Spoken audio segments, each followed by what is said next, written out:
It is SummerSlam weekend, mother flowers. It is SummerSlam weekend. It is Friday, August 17th, 2018. This is episode 254 of the T-Mail Podcast. Episode 254, mother flowers. It's been that long already. 254 episodes in. Thank you, mother flower, for tuning in every single week. You guys are fucking awesome. If you're new to the channel, hit that sub button down below. Give the stream/video a big old thumbs up. Share the stream, share the video through the entire social media. As always, mother flowers, it's me, it's Steve. And I'm not alone here. Big Mike, how the fuck you been, mother flower? I've been alright. I'm really not feeling the best, but I'm here to talk wrestling. That always makes me feel better. So nah, bro. Listen, man, you didn't have a root canal like I did on Monday, bro. Monday, dude, the dentist literally went to war with me, bro. I'm telling you right now. But we'll get into that just a bit, bro. But again, guys, thank you for tuning in this week. Again, guys, if you're new here, hit that sub button. Also, this podcast is available on iTunes, Stitcher Radio, also over at TuneIn, also over at PodBean, and as well over at Spotify. We can listen to the podcast on the go. Also, mother flowers, we got that merch over at Teespring. At teespring.com/store/TeamHealPodcast3. We got 2 shirts up on the store. We got the Certified Mother Flowers shirt and as well the T-Mail Podcast shirt. Get yours today over at Teespring, the official store of the T-Mail Podcast, Mother Flowers. That being said, guys, a lot of stuff to get into. SummerSlam weekend, a lot of news to get into. And you better not big league me, Mother Flower. You better not big league me, bro. I'm telling you right now. You better not big league. Put that shit away, Mike. Put that shit away. Alright? Put that shit away, bro. Put that shit away.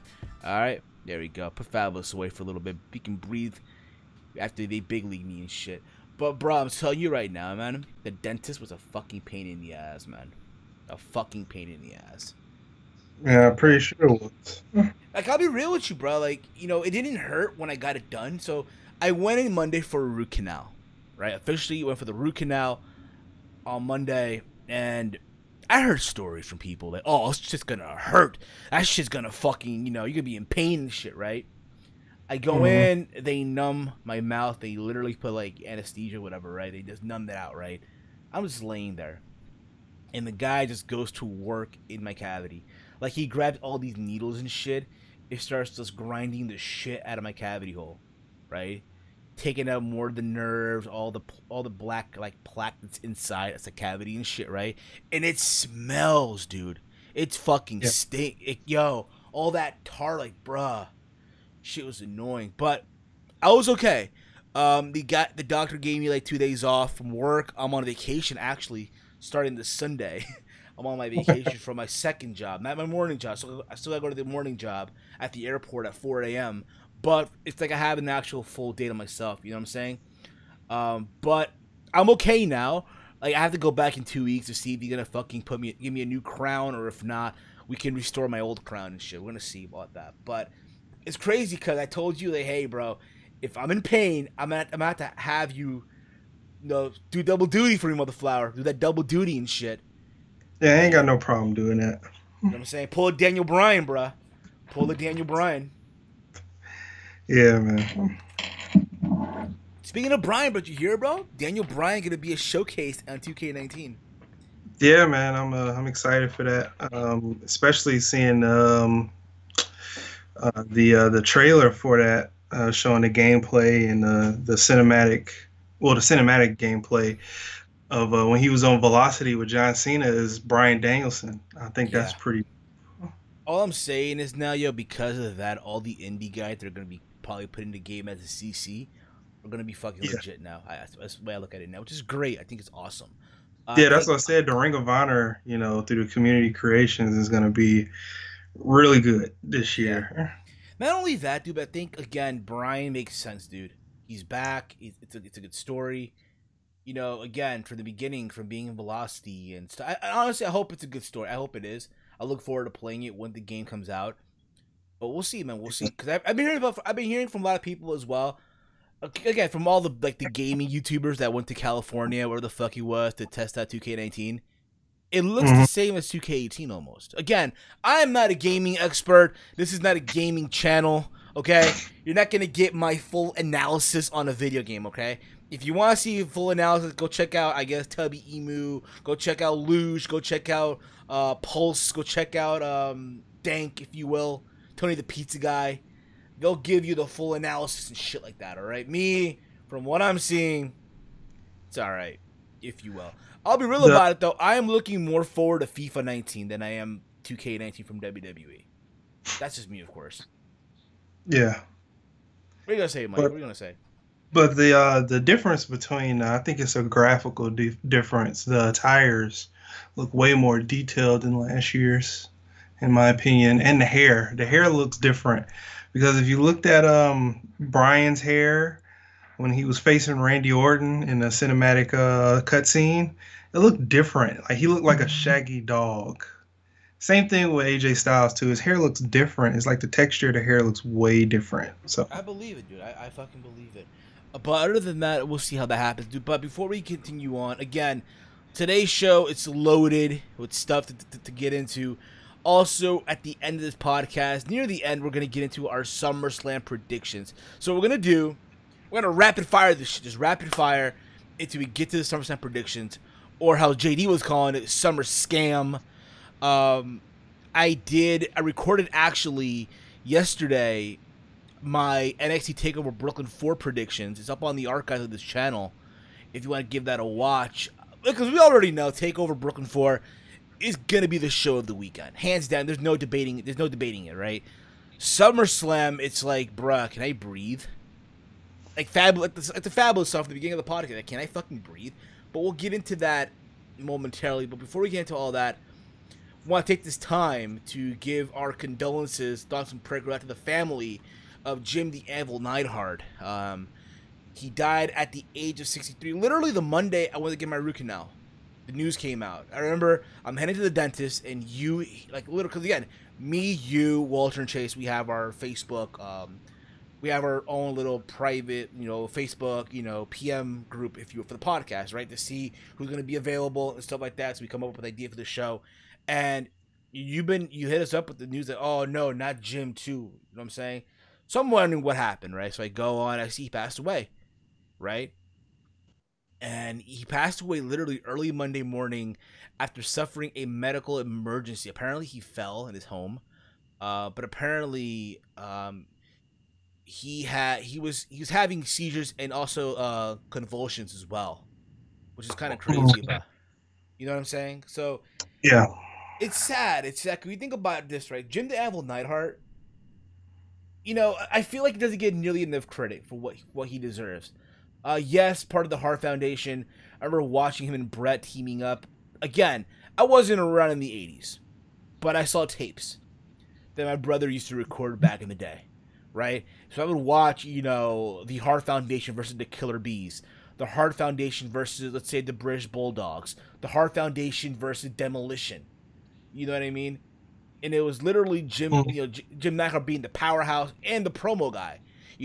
Just think about the laugh from back in the day. It's always going to be fucking memorable and shit. I know a lot of people, because what happened, literally Jim the Anvil Neidhart's laugh is their new notification tone on their phones and shit.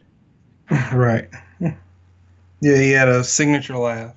He also had Alzheimer's as well, which is, again, it's very sad. Yeah. It's very, That's very a terrible sad. disease. Exactly, man. Again, and I know a lot of people that are suffering from. I know people that suffer from Alzheimer's. It's just a terrible thing to go through. It really, really is. It just takes away your life slowly. You know what I mean? Yeah. It just does, and it sucks. Again, it's sad to hear about it. Cause you think about it. So I don't know if you saw this picture or not. There's a picture. It's literally the Hart Foundation from the late '90s. It's literally Bret Hart, Jim Neidhart, British Bulldog, Brian Pillman, and Owen Hart, and everyone but Bret is literally shaded in gray, meaning that they're not with us anymore, and Bret's the only guy left. That's sad. I nearly shed a tear when I saw that. Just to think about, bruh, he's the only one left now of the Hart Foundation. Yeah, it's of course, Pillman dying in the middle of that whole thing going on in the beginning in '97. Yeah. And then Owen in '99, '02 with British Bulldog and Jim the Anvil Neidhart this year. and it sucks. It really sucks. It does, And bro. It totally. hopefully, and I'm going the route that you always hate.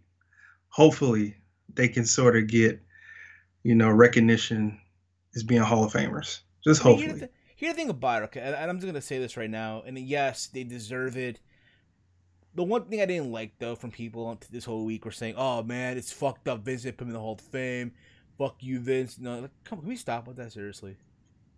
You You get know what what I'm I saying? hated? You know what I hated? I hated that people crapped on the WWE for giving Jim Danville Neidhart a video package, for him and his memorial, on Raw. He was like, "Oh, you didn't give such and such a video package. You didn't give Grandmaster Sexay a video package. Why are you giving him a video package?" It's like, what are you talking about? Like, that's not right. Like, I mean, they gave everybody their respects. They even gave China a video package. but here's the thing though. Again, you gotta think about this, right? And this is the sad part, and it's true. And again, I don't mean to come off like a fucked up person. You know what I mean? But it's like all of a sudden we'll remember once they're gone. You know what I mean? Like you start caring once the person's gone.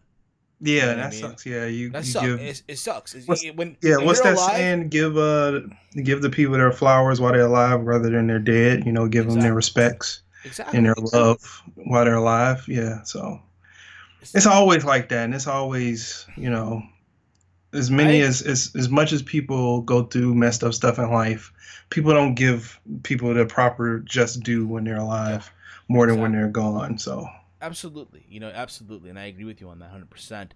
Um, Even people were mad at Ronda, like spoke on Monday, and I get it. I can understand why. Fine. At the same time, I kind of get it. Think about this. Ronda is friends with Natty. Natty trained her, so they're close, right? They're close in WWE. yeah, Outside that bubble. And for those of you who don't know, because again, I get it. People are not familiar with Ronda Rousey outside of the UFC. Ronda lost her father at a young age to suicide. Um, it was from an illness, but apparently, eventually, he ended his life on his own. So, right. Ronda speaking, it made a lot of sense. You talk about how they prepare us for the future, being the pillars to guide the family to be strong. I thought honestly, what she said was genuine. Yeah, That's I but thought what she was the perfect person to do it. exactly. Cause you're not gonna have Beth Phoenix. Yeah, granted they're best friends in real life, but come on. At the point at the moment, you can make the argument to they're putting the agenda of evolution and stuff like that. Can we stop with that too? Um, but other than that, what I didn't like, and I'm gonna be honest with you guys, the transition from giving our thoughts in respect to Jim Neidhart on Raw with Ronda, and then in the same segment, no commercial break, nothing. Ronda talk about Alexa Bliss. I have I think I'm going to disagree with you on that one. Because when she came out, when she first came out, it sort of reminded me of how she first, debuted, being overwhelmed with cheers and all that type of stuff. So her body language looked different when she walked out before she said those encouraging words about Jim Danville Neidhart.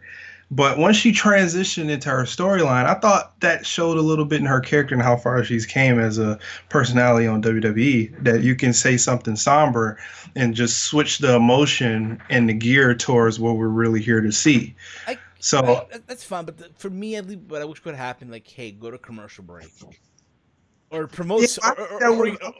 or you know what, promotes something, from commentary. I don't even know, but you can't get like like a 30-second commercial. Why the hell not?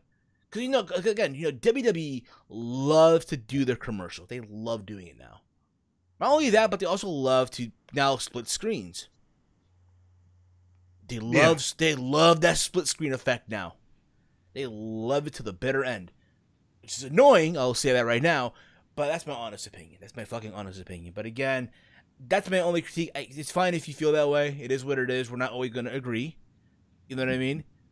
yeah, But again, end of the day, thoughts and prayer go out to the family, Jim Neidhart, to the family, the wife, Natty, and hopefully, again, they're able. And it's gonna take a while, of course. When you lose a loved one, especially a parent, it's gonna take a while to overcome this. And I hope they hope. they are able to just stay strong. You know what I mean? Yeah. To stay strong with this. Move on here. Let's move on to apparently the big. Because again, there's still this women thing, right? Peyton Royce. Holy crap, dude. Peyton fucking Royce. So, in case you guys don't know, Peyton Royce blasted Dave Meltzer on Twitter after hearing a clip on the wrestling. I guess it was a clip from the Wrestling Observer newsletter. I guess Wrestling Observer Radio, right? Yeah. Well, where Meltzer made a reference to Royce being a lot lighter while at NXT. This is literally the quote that Dave Meltzer said, right? End quote. I thought, and again, it's him referring to the Iconics, right? Billy Kay and Peyton Royce. This is what Dave Meltzer said on the show. End quote. I thought they had a cool act in NXT. And on the main roster, I don't get a thing out of them, Meltzer said. I think Peyton Royce's transformation to look more attractive, I don't know. I don't want to say. When Meltzer's co-host Brian Alvarez questioned if Royce was more attractive in NXT, this is what Meltzer said. And again, take it for what it's worth. Okay? End quote. I thought so. Yes. To me, yes. She doesn't stand out to me. When she was in NXT, she was a lot lighter. Yep. I know exactly what he's talking about. So what do you get from that? What do you like? Because to me, when I hear lighter, again, you know, it's so many things. You know what I mean? It's so many things it can mean. Yeah, but I in this case, it only means one thing. And if you know the history of Dave Meltzer, you know what it is. Yeah, he's not a titty man. Yeah, he hates fake breasts. Listen, he's always. I'm just gonna say this: without tits, there's no paradise. That's just me, of course. All right, I'm not just biting off a quote of a Spanish soap opera. All right, sin senos no hay paraíso. But in English, being without breasts, there's no paradise. Right. Point of the matter is, again, every man has a right to like what they like. Some people are strong, loving of the women's breasts, or people are like, some people like ass. You know what I'm saying? I like both. I like both. You feel me? It's the way it is. But I get it. Listen, there's a lot of people that felt like, oh, Dave Meltzer's body shaming here. He's body shaming. How dare you say it and stuff like that. And this is what Peyton Royce said. This is what she's pretty much said on Twitter as a response. I guess a fan sent her a clip or sent her something. And again, you know how wrestlers now, they love to fucking quote retweet and shit now, right? All of a sudden. Right. Apparently, they're teaching the wrestlers in WWE how to quote retweet. Apparently. That's the thing now, right? And this is what the response that she said, in quote, "So what would you have me do, Dave? Starve myself?" With emoji faces, right? "This is how nightmares for young women start. The females in your life must be proud." And you know what? Hearing that quote again, she obviously doesn't get it. Yeah. And here's the thing about it. Listen, we're not here to bash Peyton Royce. We're not. Okay? We're not. By no means are we coming up like we're trying to bash Peyton Royce. I think, honestly, Peyton Royce is beautiful with or without the enhancements. That's just me, of course. Okay? Same here. I think out of the two, out of her and Billy Kay, that is, I think she's more of the standout. Yeah. To me, Billy Kay wrestles like a fucking robot. Her selling is awful too. Her selling is awful. Even in NXT, it was awful for some reason. It was, you know what I'm saying? But on the main roster, it's showing more. You know what I mean? But the point of the matter is, I just hate this notion of wrestlers being so thin-blooded. What do I mean with that? Listen, you're in the entertainment business. You're going to get criticized every single fucking day. Every single fucking day. Going to be an idiot out there going on Twitter saying the most critical shit about you. It happens. It fucking happens. Yeah, and it's how you handle the response. It's how you handle it. And unfortunately, listen, Peyton Royce wasn't able to handle it well. And being that, hey, Peyton, let's be real about it too. Peyton Royce, when you think about it, let's keep it 100. Let's keep it 100 here. She hasn't done jack shit on the main roster. Her or Billy have not done jack shit on the main roster. It is not a detriment to them. It's that the way creative they give zero fucks about these NXT to main roster call-ups. They don't give a shit. They don't give a shit. Look at Authors of Pain. Look at Sanity. Look at the Iconics. Look at fucking Bobby Roode. I can fucking Shinsuke Nakamura. All of them. Yeah. All of them have been. All of them. Again, Asuka's another one. All of them have been set for failure. And being that Peyton Royce and Billie Kay, when you think about it, aren't doing anything, they don't have no momentum. Fuck, let's go on Twitter, do the whole quote retweet, and get people buzzing again about them. That's what it is.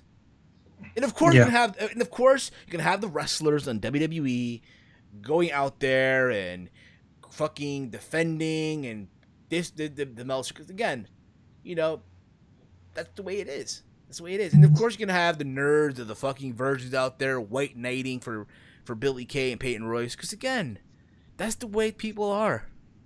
That's the way it is. Unfortunately. Yeah. You know what I mean? Yeah. My thing is this, right? I know Joe Numbus said this on Twitter. By the way, shout out to Joe Numbus and Anthony Missionary Thomas of Wrestling Soup. Wrestling Soup, motherfuckers. This is what he pretty much said on Twitter, and it's so fucking true. It's so fucking true. Right? In quote, the same week Peyton Royce is angry about what Tuna Meltzer said the company she works for basically tells Killian Dane he has to put on a wrestling burqa and cover up. Where's the outrage from? That's what I want to know. Yeah, I've always, with the Killian Dane thing, I was like, did Vince just tell him to cover up? Because I've noticed it slowly, because if you noticed him before he put on the singlet, he had a t-shirt on wrestling. Yeah. Listen, all I'm saying is right now, regarding this whole Peyton Royce, yes, again, body shaming has been around for centuries. It's going to continue to be around. Unfortunately, it's the way it is. You know what I mean? I personally feel like people took Meltzer's words out of context. Super. And what made it work, Dave Meltzer had to fucking apologize. Yeah, and he shouldn't have. He shouldn't have gave in. Because him and only his fan base knows what he was talking about if they've been listening for years and years. Heck, since the Attitude Era. He said the worst stuff about Sable back in the height of the Attitude Era in '98. He said the utmost worst stuff. Exactly. And this was little. This was light. This wasn't even bad compared to what he said back then. Exactly. You know what it is too, bro? The same people that are now going on social media, on Twitter, shitting on Meltzer now for what happened are the same people. The moment Meltzer, and this is true, and again, I hope it doesn't happen, but this is the reality though. The moment that Meltzer rates another Kenny Omega match in Okada fucking 8 stars, or the next time that fucking Dave Meltzer posts an article about Impact Wrestling losing jobs and shit like that, those same people are gonna get right back on the bandwagon, gonna jump back on the Meltzer dick. Just the way it is. Yeah, exactly. Now granted, I'm not the biggest Meltzer fan in the world, but fuck, god damn. Can we please grow up a little bit? Yeah, again, but I don't see anything getting better with this type of stuff. And again, to the wrestlers, like, yo, yeah, you guys are in the entertainment industry. You're gonna get criticized every single fucking time. Apparently every fan now is a fucking insider now. All they need to do is go on grab their smartphone, open the Twitter app, and tweet. And now over 140 characters or more now and shit. And give their thought. That makes them a fucking critic now. So are you the wrestler gonna get offended? Can you think about how sad that is as well? There's wrestlers out there that get offended by what Joe Schmo, who has probably 12 followers with following probably one person and shit. Like, come on. Yeah. Oh god. You just gotta love it though. Just gotta fucking love it though, man. You just gotta fucking love it though. Just gotta just admire what we see now in the wrestling world. And again, listen, to each their own. If you are one of those people that feel like, again, that Peyton Royce was misrepresented, disrespected, that's fine and dandy. You know what else he said that everybody else completely, including Peyton Royce and Billy Kay, completely missed over? They He said that they were horrible on the mic. They are. In work was horrible.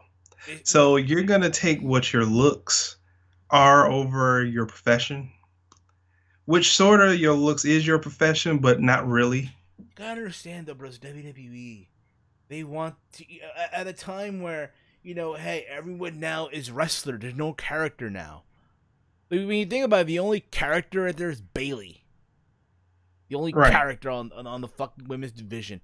Everyone else is just, I'm female wrestler. Yay, evolution and shit like that. That's what it is. Sad. And Iconics, again, let's be real about it. They haven't done nothing on the main roster. And again, it's not their fault. It's the way creative is. It's just the way it is, unfortunately. Let's move Super along. sad. Let's move along here because, again, I want to get into SummerSlam predictions and then wrap up the show here. Jeff Jarrett is suing apparently he's suing Anthem. This is what pretty much the WWE Hall of Famer and his Global Force Entertainment LLC have filed a copyright infringement lawsuit against Anthem Sports and Entertainment, the parent company of Impact Wrestling. PW Insider reports that the suit was filed on August 10th in the United States District Court of Tennessee. Jarrett and GFW have requested a jury trial and are seeking an injunction that would prevent Anthem from copying, distributing, selling, offering for sale, and displaying the GFW Amped content. Amp is a TV show, obviously, that Jarrett filmed for GFW in the early days. You gotta remember that was the one that had Bobby Roode and Sanjay Dutt and Kushida and Matt Sydal. You gotta remember this show was filmed like in 2013, 2014, and they aired it in 2017 or 2016. They aired it, right? At the time, Bobby Roode was already in WWE, NXT, right? So was Eric Young and shit, right? And in a commentary, because again, they had to do the commentary over, right? And in the commentary, They're like, "Oh, Bobby Roode has returned for one night from NXT to, for it's so, but you gotta get the idea, though, right?" Didn't they have the Glorious music playing too? No, they didn't have Glory. They had the old theme song. They had the old Off the Chain theme song and shit, right? Oh, okay. Where am I here? The injunction would prevent Anthem from using the Global for Wrestling and GFW name logos, anything similar, including but not limited to the Global Wrestling Network GWN and the GWN logo. This could create significant problems for Anthem if it would mean they would have to immediately suspend their Global Wrestling Network streaming service, which uses the GWN name. Oh, no, man. Here's the thing about it. This is Jeff Jarrett. Like, come on, bro. You're a Hall of Famer. Like, come on. It's not like... I don't mean to be a dick, but I don't mean to be a dick with this shit. I don't mean to be a dick with it, but it's not like you're making anything with this fucking, amped anything. Okay, come on. Yeah, but when you're a businessman, you're a businessman, and if you want to use it again, you're gonna have to get everything you need. What up, Michael Corbin? We got people in the chat today kicking ass. Steven Scott D'Angelo. We got you, Big Mike, in the chat. We got O'Reilly Reed. We got Michael Corvin, part of the WNC, the Wrestling National Committee podcast. Go check them out as well. The guys are kicking ass as well every single week over on Mixler. But again, listen, at the end of the day, it's kind of ridiculous. And here's the thing about it, I get it now because, again, Jarrett now has the name. Not only the name, but now he's WWE Hall of Famer. So once you get that WWE rub, right? Mm-hmm. It's like, ooh, yeah, I'm getting the fucking rub. Yeah. But we'll see. It's like a 26-page fucking lawsuit, by the way. Yeah. Why are legal documents so long? Jesus Christ. I don't fucking know. You know what it is, dude? They just want to make it a big fucking deal in court and look like it's fucking legit and shit like that. So, if you will, but it is what it is. Apparently, Daniel Bryan was interviewed a couple days ago on Sam Roberts' wrestling podcast, right? And apparently, he's hinting that he will be resigning with WWE at this point. I think he's already resigned. I think he's going to. I think honestly he is. Um, Apparently, again, it was good for him though. Apparently, he wants a part-time role, so let's see with that. Matt Hardy apparently will be out of action with injuries. Apparently, his future's up in the air. Speaking of futures up in the air, Jason Jordan, dude. Jason Jordan. That sucks. That one sucks. So I feel so bad for him, dude.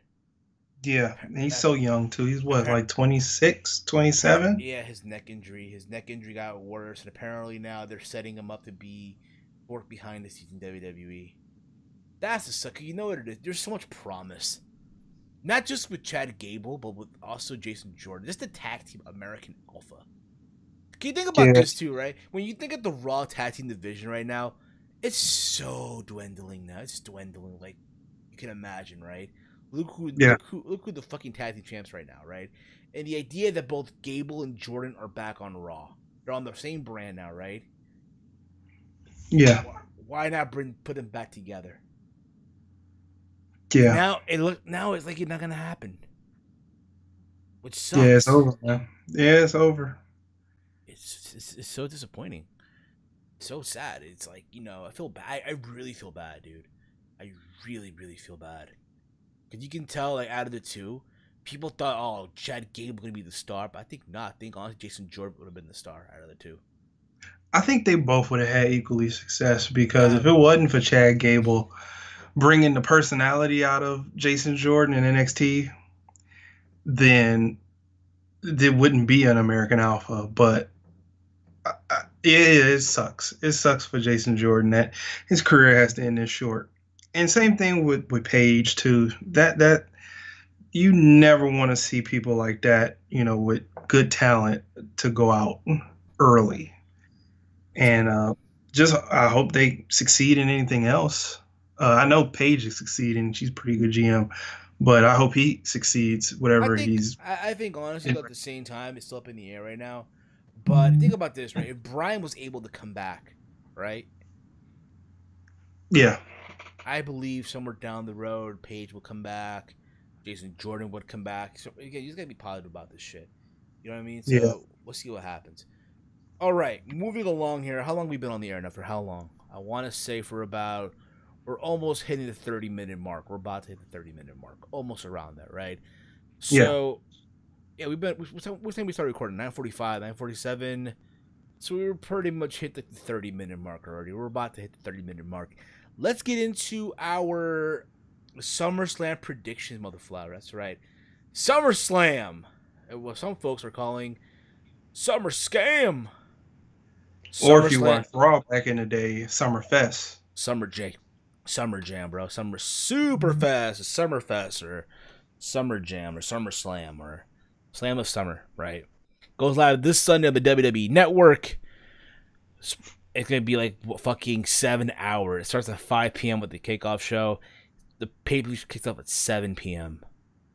Good luck, Motherflowers. Good fucking luck. Good luck to all you fucks out there. And by the way, I am not going to SummerSlam.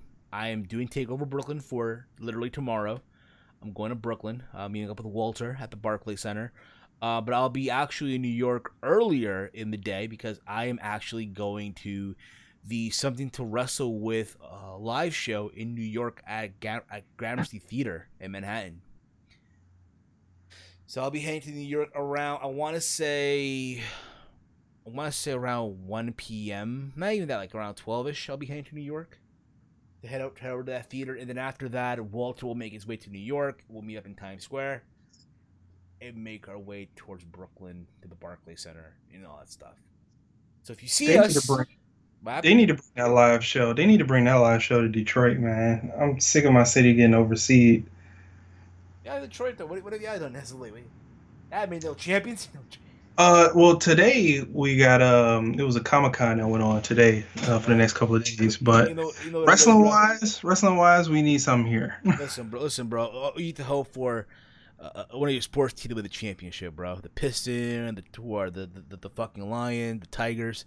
I bet Tigers suck. Pistons are all right. Lions are sort of coming up, but they still suck.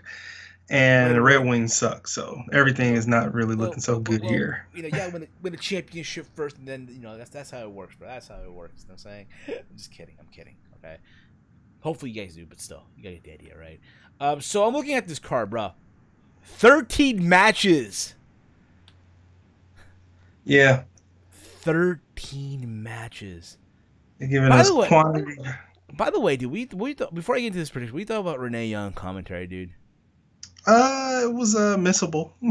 I wasn't digging it, dude. I get what they were doing, the whole agenda of evolution. You know what though?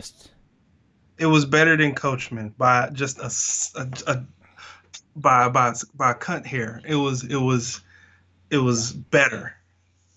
If I was to give a rating, I would give Coachman a 4 out of 10, and Renee Young a 5 out of 10. Aren't you a sweet boy? Okay. Let's get into this prediction, all right, bruh. 13 matches, 3 of them are on the kickoff show. God damn it. All right, so let's kick things off with the kickoff match first. We got the B team, the Bo Dallas and Curtis Axel versus the Revival for the Raw Tag Team Championships. I'm going to keep it real with you. The B team, here's the thing about it. I'm not big on them. I get the people that probably are because of the comedy act and stuff like that. I get it. But it's dwindling that division right now. I want to sit here and tell you that the Revival will win. But the reality is, the B team are selling merch. They just got a new theme song. As corny as it is. Yeah. So that theme sucks. I'm to believe right now that the B team are going to walk out still tag team champions. I totally agree. And it's sad because nobody on the main roster, those fans, the casual fans, will never even realize why the Revival is the Revival. All of those good matches. They had some of the best tag matches. Listen, don't get it twisted. I'm happy that they're going to be in some way, shape, or form part of SummerSlam. Don't get me wrong. Yeah, me too. But they never, to an extent, they will never know why the Revival is the Revival. I know. You know it's bad when addressing albums on the. I agree with you on that. Also, Steven Scott, I agree on that 100% as well. We'll get into that too momentarily. Speaking of which, we have Rusev and Lana in a mixed tag team match versus Andrade Cien and Zelina Vega. Okay. The fact that this is on the kickoff show and Finn Balor, who hasn't done jack fucking shit on the main roster, but yet this fuck is on the fucking main card. Yeah. This rainbow loving fuck. It's on, and again, I got nothing against the gay people. I got love for everybody, you feel me? But I'm just keeping 100. Okay? This smiling goof is on the fucking main card, but Andrade Cien, who had the match of the year in WWE, the match of the year with Johnny Gargano at TakeOver Philadelphia. Anything about it, it's one thing if Andrade just came up to the main roster and it's his first pay-per-view, or I guess main roster big show. I get that. But this is two months in a row already. 2 months in a row. On the kickoff show for Extreme Rules against fucking Sin Cara, and now he's on the kickoff show in this mixed tag team match. Yep. Am I the only one that's seeing this as a problem?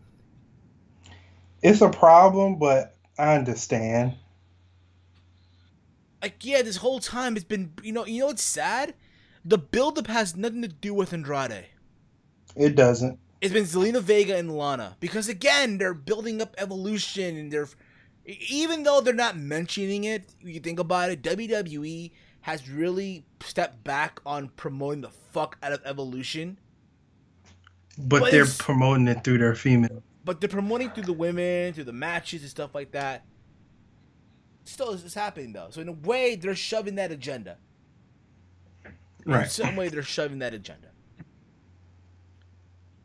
That being said, though, I personally believe that Andrade and Zelina will finally get their comeuppance, and Rusev and Lana will win. Don't get me wrong, the only hope that I see is if Aiden English gets involved again and he finally turns on Rusev and Lana. But I doubt that will even happen. So I'm going with Rusev and Lana for the win here.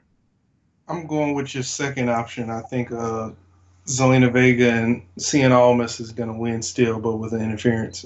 Are they an item now? A part of me feels like they're an item. I think Andrade's married. You think he's married? I think he is.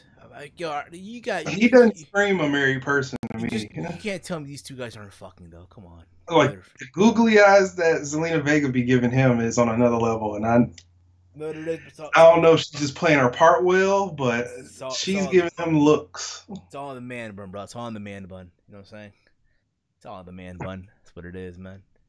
Get yourself a man bun, bro. That's what you need, bro. They need to revive the Revolve's careers. I agree. You know it's bad, and I mentioned that already. But then we get this fucking third kickoff match. And of course, because this title will never leave the kickoff ever since Enzo left, Cedric Alexander defended the Cruiserweight Championship versus Drew Gulak. It should be a fun match. I think, honestly, this will probably be in the middle of the three matches. This will be in the middle. It should be a fun match, and I noticed they really love... What happened? No, I doubt it, dude. I doubt it. Dude. You think? I think it's going to be first. No, you know what it is, dude? If there's any match on this card that deserves the empty arena treatment, and again, it sucks because it's the Revival. It's the Revival in the B team. Yeah, but they've been using them too much. Yeah, but still, people hardly even know 205 Live still exists. Yeah, but still, again, you know, it's Brooklyn, the smart mark. I know, and I said this too. A part of me would have wished, honestly, that if you're gonna use the fucking Cruiserweight title on any pay-per-view type of show, do it at Takeover. Yeah. At least that crowd appreciates the shit out of it. You know what I mean? I'm not saying, you know, hey, take all the 205 Live talent to NXT. No, well, what I'm saying is make it a part of Takeover. And give them 30 minutes or so. I guarantee you, bro. If Gulak and Alexander was on Takeover Brooklyn, you give them 20 minutes. Yeah, they go nuts. They go nuts. And again, listen, I think Cedric, despite the system not being in his favor, in a way, he's tearing it up right now. He's tearing it up. The match that he had with Hideo Itami, the match that he's had with Buddy Murphy, he's been tearing it up. Yeah, but I think Gulak is in the same situation that Cedric was in before he was champion. You know, it was his time, and then it got taken away from him due to circumstance. And then he's been busting his butt every time. Yeah. And then now he's here again. He's going to get the win. So I think Gulak is going to win. Okay. I think Cedric will retain. Here, and from there, he'll probably face, I don't know who else. Maybe Leo Rush. If anything, who should be the champion? I'll give you the Leo Rush. Yeah. You know what I mean? But we'll see. All right, we kick things off on the main show now, the main card. Finn Balor and Baron Corbin. Like I said, this should be on the kickoff show. I don't give a fuck about this match. I've seen this shit too many times. For fuck's sake, Baron Corbin will probably win. Whoop-de-fucking-do. I'm going Finn, but yeah, let's keep going. I don't give a shit. Like, here's the thing about it. Like, you've seen this shit so many times. And it's not like Finn's gonna be the fucking demon. Like, you don't expect this. The demon is dead. As long as Jeff is in the company, the demon's dead. Yeah, I know. He's dead. We have Shinsuke Nakamura defending the U.S. Championship versus Jeff Hardy in his Google Map face mask. My only thing is, where's Randy Orton? Other than rubbing his dick and making creative people shake his hand, and they better not listen, man. You better not big league Orton, all right? Don't big league him, all right? I'm just saying, don't big league him. Yeah. My thing is like, this should be a three-way. This should be a triple threat with Orton on the mat. They probably will. They probably might at the final minute make it a triple threat. You know what I mean? That being said, though, honestly, Hardy doesn't need the belt. Have Nakamura retain. Yeah, no, I'm thinking that way too.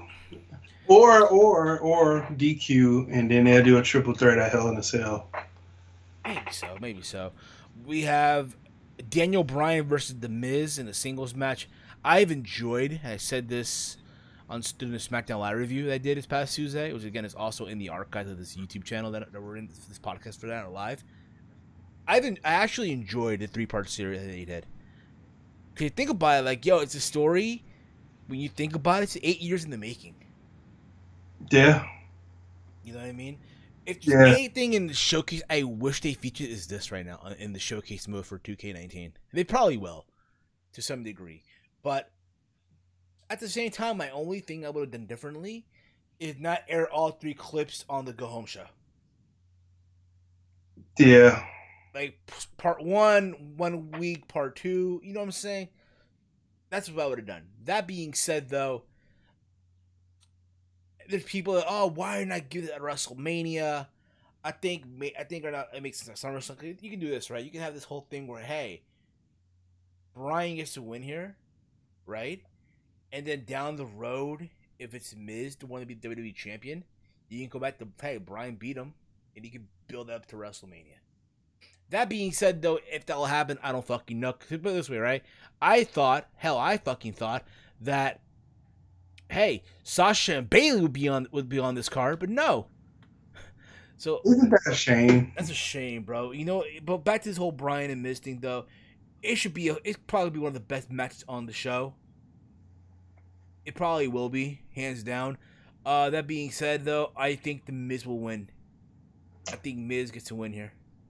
I agree. I think the Miz wins because I don't think we're done here. We're not done with this, though. It's still a part of the story here. But Miz retains. Back to the whole thing with the women, though. You know, it's sad when Sasha, Bayley, fucking Ember Moon, Asuka. I know I'm missing somebody else. I know Ruby Riott are not even on the fucking SummerSlam card. Insanity. But yet they want to build up an evolution, right? Yeah. They want to build up evolution. Get the fuck out of here. It's stupid. I'm sorry. It's just so ridiculous. WWE they dropped the ball on Sasha and Bayley. And if their idea is, let's do an evolution, I'm sorry, I don't want to see it there. I get it. It's in Long Island. It's in New York, but still. Just the whole idea that, hey, it was in this building, the Barclays Center, 3 years ago, where Bayley and Sasha stole the show, the show that I was at. You feel me? 3 years later, you go back to that same building. When you think about it, right? If you're Sasha Banks, Sasha won last year. That building should be like a haunted place for Sasha Banks. Yeah. Sasha Banks should have not won a match in that building. It's like it's a curse. It's like it's a curse almost, right? It's a curse. Until she get that fucking, that hook off her back, the monkey off her back, that being Bayley. But instead, we're getting this boss and Huck connection, jabroni baloney. It's so fucking ridiculous. It's so sad, dude. It's really sad. Man, that is just that whole tag team. I think they're bringing tag team titles to the forefront in a few minutes. Probably so, man. Probably so. We'll see. We'll fucking see. But where was I here? Speaking of women, we have Carmella defending the SmackDown Women's Championship versus Becky Lynch and Charlotte Flair, aka Charlotte Reigns. Charlotte Reigns here. I'll be real about it. It should be a fun match for what you want. What the fuck am I talking? The Wee's too strong. I'm sorry, the Wee's strong as fuck right now. Okay. I just don't know how I feel about this match. I say that because the idea was, hey, Becky's on this winning streak. She's finally getting low key getting this fucking winning streak, right? Low key and shit. And now here we go. She gained the opportunity. Charlotte comes back and gets added to the match. Yeah, granted, she beat Carmella. All the fuck you want, right? And they tried to tell the story on Tuesday where Becky didn't want to tag in the Charlotte in the match against Mandy Rose and Sonya Deville, right? And this whole thing where Charlotte called Carmella a diva, and Maria Kanellis got so offended about it. Whatever, like, come on. It is what it is. What You did, think what did about, she say? What did she I, say? I guess Maria wrote this giant paragraph, and I guess someone told me she got upset. It's on Maria's Instagram. I'm gonna go on it right now. I'll read it to you in some degree, if you will. While This you're is what. finding that, WWE's gave Becky a new T-shirt. It says "Relentless." This is what pretty much she wrote here. And where was I here? Where is it? Where is it? End quote. Real diva. Be careful disparaging the women that fought for what you are getting. Experience is more of a bitch. Experience is more of a bitch than entitlement ever will be. We were divas for a reason. We had to be. We all matter in a marathon called the evolution of women superstars, and it's not over. I see you. I am with you. We were in the trenches together in full makeup, dresses, heels, every day, every show, still fighting with babies, careers, husbands, and a stigma. Is it better to fight for the system or the spot?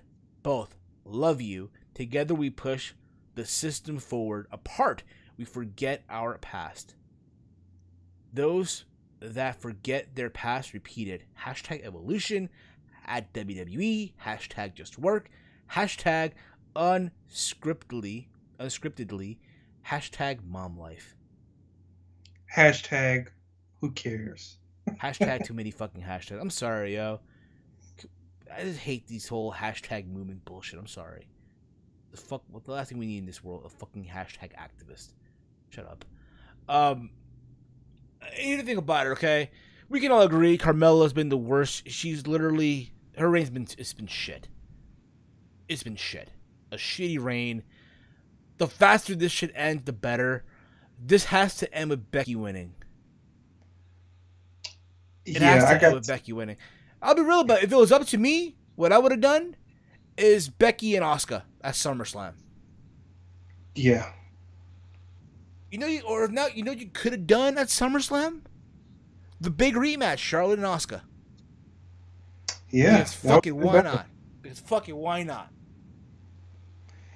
I have two results coming out of this. I say either Carmella retains, and I'm fine with that because maybe the friendship sort of bends between Charlotte and Becky in a more competitive way to the point where they don't break up and they stay sort of like a friendly thing. Or Becky wins. If Charlotte wins, I will be totally pissed. Fair enough, dude. Fair enough. But I'm going with Becky Lynch here. I mean, you can do the rematch of Hell in a Cell where Becky wins again. But I think the idea of Evolution, you do Becky versus Charlotte for the championship. But Becky has to come out on top. Because again, the story here has been all about Becky Lynch, I feel like. You know what I mean? Yeah. This is me, of course. From there, we get Dolph Ziggler versus Seth Rollins for the Intercontinental Championship. Again, the only twist here is that Drew McIntyre will have... My bad. Dolph Ziggler will have Drew McIntyre in his corner, and Seth Rollins will have, in his corner, the older brother of Drew Gulak. Literally. In other words, Dean Ambrose. And literally this past Monday on Raw, the whole thing, Seth Rollins had traveling issue. They had to do a contract signing. This is the thing that I hate, too. I hate this notion, but I get it, it's a pro wrestling thing. Like, you make the match official, and then weeks after, you gotta do a contract signing. I just think it's stupid. I think it's dumb. It's not like in MMA or in boxing. Hey, let's make the fight, and then a month later, we're gonna have the contract signing. No. First things first, you sign the contract, and then you hype up the fight. That's how it should be. Yeah, it should. You know what I'm saying? This the whole thing that they had to do the contract signing on the Go Home show. Of all things, a fucking Go Home show, right? Of Monday Night Raw, which was shit, by the way. And this whole thing, Ron had traveling issues. He was in China, in Shanghai, and they had to do this whole thing where Raw was about to lose by forfeit. Raw comes out in his ring gear at the end of Raw, saying that apparently who had traveling issues was not him, it was Dean Ambrose. And Ambrose comes out, and there you go with that. I mean, let's be real about it. Does Ron really need the IC belt right now? Not really. I mean, if it was up to me, I would have done a fatal 4-way for the fuck of it. I know, yeah, granted, it's another multi-person match, but hey, you know what I mean. It is what it is. That being said, though, I'm going with Dolph Ziggler. I see, honestly, Dean Ambrose finally turning on Seth Rollins here. I know it's too soon, but fuck it, why not? I'm going with that, and if that doesn't happen, then Rollins as a definitive answer. Okay. There you go with that. We have here Braun Strowman defending his Money in the Bank briefcase versus Kevin Owens. The stipulation is, if Strowman loses by any means, he will lose the briefcase. Now, these past couple of weeks has been this whole thing with Kevin Owens and Jinder My Balls. Apparently, Kevin Owens is a big fan of the meditation Shanti, right? And his whole thing where Kevin Owens making Jinder face Braun Strowman. A couple weeks ago on the Kevin Owens show, they had this thing where fucking Braun tilted over the giant stage with people on it because to show off his strength. I'll be real about it. A part of me hopes, and again, I don't know how it's going to be, but a part of me hopes that Braun Strowman loses the briefcase. When you think about it, he shouldn't care. Braun Strowman showed me that he doesn't give a fuck. If he tossed Kevin Owens from the top of a cage onto an announce table in a cage match, that should be he didn't give a fuck. What I mean, he didn't give a fuck if he wins or loses. So, why should I believe now that Braun Strowman is gonna care if he wins? Yeah, that seems how they been booking him. You get what I'm saying? So it's like Braun will win, Braun will win. Okay, Steven Scott. But that being said, I'm gonna go with Kevin Owens. And you know what? I don't know if I know he's not cleared yet, but fuck it, have it do a cameo appearance. Sami Zayn helps out Kevin Owens. He's not ready. Is he really? He not? No. I mean, you do this whole thing where, hey, you play the theme song, right? You play the theme song and shit. I don't fucking know. Oh yeah. That should be a good idea. Yeah. Play the theme song. And then you find a way to roll up the big ass Braun Strowman by Kevin Owens, and okay, it's an idea. But knowing WWE, they'll probably give it to Braun. So I'm gonna say Braun Strowman. I'm going Kevin Owens all the way. I'm committed to it. Okay, you're committed. That's good to know. You better not big league me, bro. Are you big leaguing me, bro? Are you big leaguing me, bro? Nope. You better not be big leaguing me, bro. All right. I'm gonna tell Vince and Shane. All right. I'll tell Vince Stephanie you're big leaguing me, bro. Just kidding.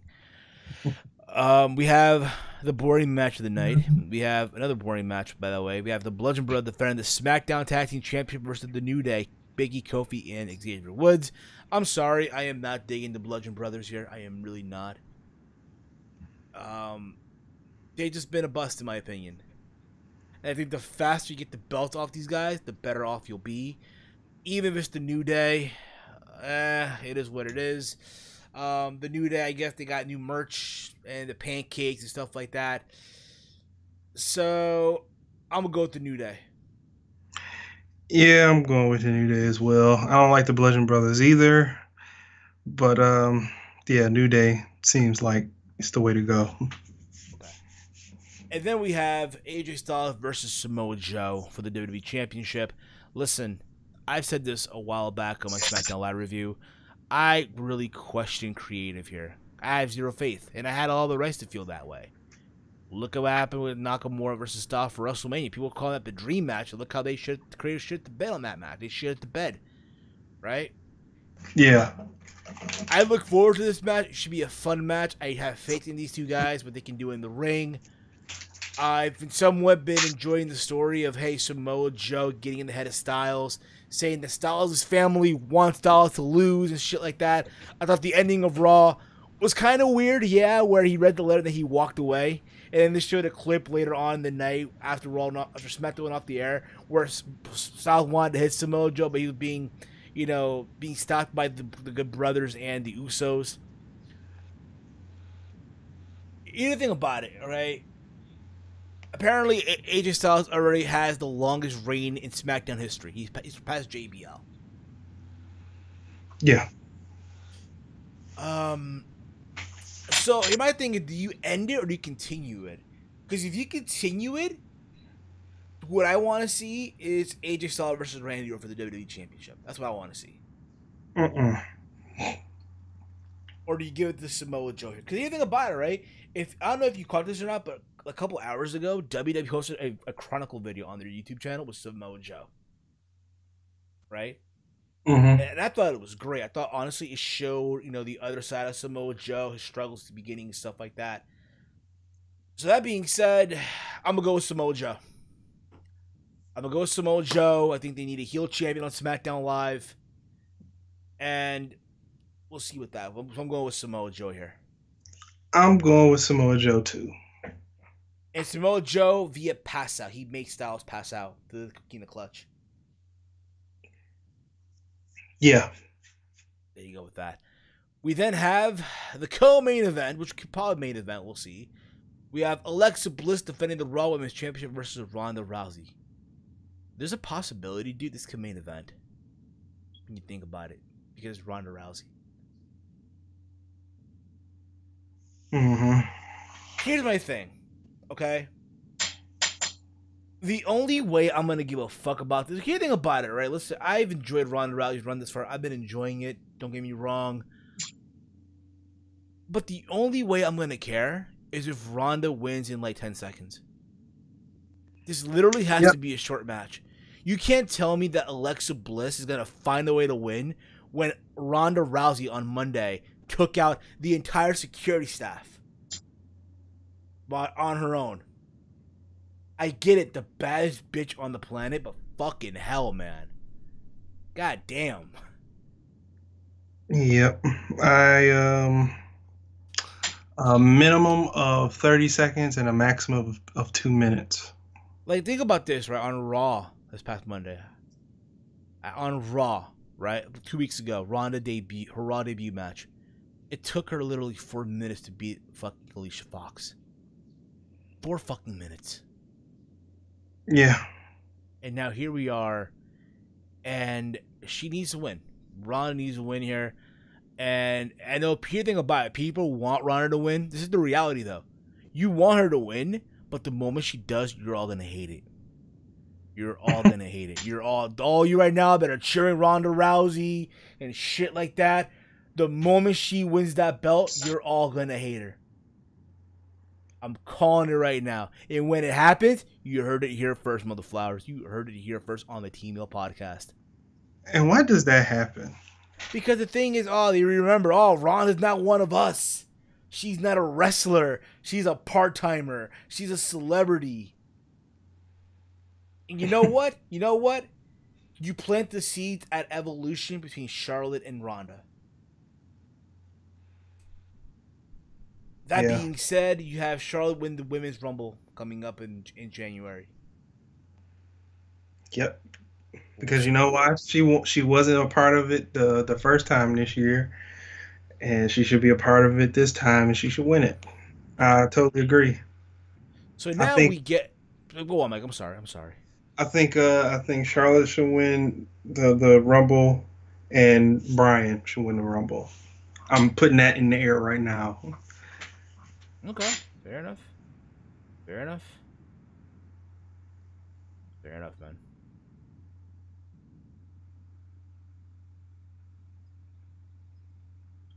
We didn't get the main event, dude. Oh yeah, the main event, bro. The dreaded main event. The main event. Here's the thing about it, right? If you're WWE, you could put Ronda in the main event, but people gonna hate it because it could be a fucking 30-second match. Roman Reigns versus Brock Lesnar for the Universal Championship. Brock defended the championship here. They had me. These last 2 weeks, they had me.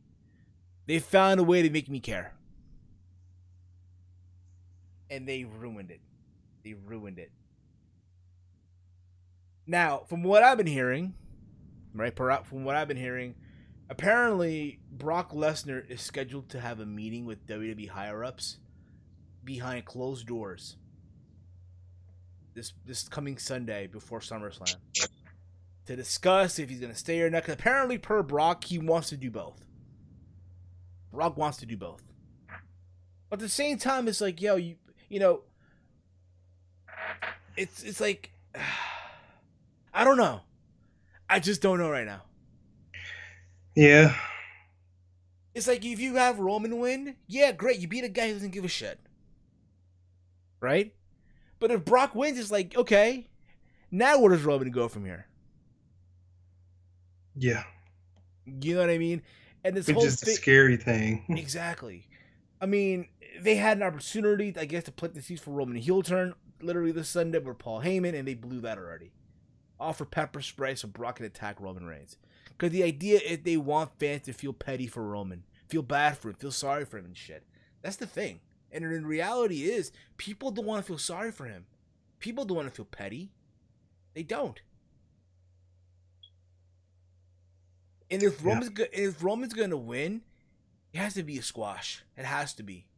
You think about it. We've seen him have already these 20-minute matches with I've seen it already. I don't need to see it again. And if Brock is really on his way out, because we don't even know yet, essentially, right? Right. Then Roman needs to win like in a squash in under 5 minutes. The faster you do this, the better off you're gonna be. Yeah. Here's the thing about it, it's not gonna work. It's just not gonna work. I'm sorry. It's just, and I like Roman Reigns. I'm a Roman Reigns fan, but fuck, it's just not gonna work. It's not. Roman is not the answer. I'm sorry. Roman is not the fucking answer. I like Roman, but he's not the one. You know what I mean? This is the reality of it right now. Yeah. Or what you could do, I guess, because think about this too. Brock is indeed scheduled to be at Raw the following night. Let's assume Brock wins at SummerSlam. And Braun Strowman cashes in on Monday. You know? Again, you want a Raw moment, right? You want that Raw moment, especially Raw after SummerSlam in New York, where people will be tired as all fuck, right? There you go. Well, we'll see. We'll see. Honestly, though, I'm going to go with Roman Reigns. I'm going to go with Roman. Even though a part of me says Brock will actually walk out still champion. Are you, Big Mike? Do I got to pick? Yeah. People want to know, bro. No, they don't.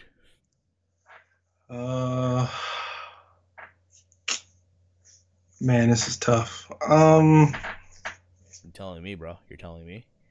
Yeah, this is real tough. I'm sitting to this shit right now. I'm going with Brock. Okay. Brock Lesnar. Okay. Fair enough. Yeah, just for no reason. I'm just going with Brock. All right, fair enough. So this pretty much wraps up Summer Scam coming up this Sunday. I will not be at the Barclays Center this Sunday because honestly, I am not gonna double travel. I'm not doing it. Nope. Hell no. Not fucking happening. To all you out there, if you're gonna be at SummerSlam, good luck. Have fun. I will be this Saturday again at TakeOver Brooklyn 4. The Saturday before SummerSlam. I'm heading to New York literally early that day to go to the Bruce Prichard show with Conrad Thompson. That's something to wrestle with live at the Gramercy Theater in Manhattan. That's going to be fun. That's going to be the weekend. That's going to be literally tomorrow. I cannot wait. I will do a vlog for the channel, so be on the lookout for that when it drops. And I'll be back tomorrow, or if not Sunday morning, I will review NXT. I will also, this coming Sunday, we'll be doing a live show reviewing SummerSlam. We're even going to take live calls. So you guys want to call into the show, feel free to get your thoughts on SummerSlam, all that stuff. Oh, JD! But SummerSlam will be good! Gold! But Steve! SummerSlam, no, it's not. I mean, here's the thing about it, right? Who's to say SummerSlam actually ends up being a good show? Who's to say, right? Like, think about it for a minute. Think about that. It's always the shows that we shit on that always end up, pulling the rabbit out of the hat. Yeah, but we've been saying that for the last 2 years. I know. SummerSlam 2016 sucked. 2017 sucked. 2015 sucked. I remember the first SummerSlam at Barclays was 2015. Remember that? Yeah. 2 years now. We'll see. So that's pretty much what we gotta say here, man. This was fun, Mike. This was fun. Honestly, Mike, this was a fun show. Yeah, I agree. We'll be back the Sunday. Guys, this has been a fun episode. If you guys, again, on Twitter, you can follow the Team Heal Podcast on Twitter, at Team Heal Podcast. This podcast is also available on iTunes, Stitcher Radio, Podbean, also over at the Spotify. At the download, listen to on the go. We got merch over at Teespring, teespring.com/store/Team Heal Podcast. 2 shirts up on our store, the Certified Mother Flower, and as well the Team Heal Podcast logo on a tee. You can follow the Team Heal Podcast on Twitter at Team Heal Podcast. Follow me on Twitter at HealSteven. And if you're on the channel right now, hit that sub button down below. Big Mike, take us home, Mother Flower. You can follow me on Twitter at Big Mike 199519 and on YouTube at All right, my man. All right. Here we go, my man. We're out like Janet's titties.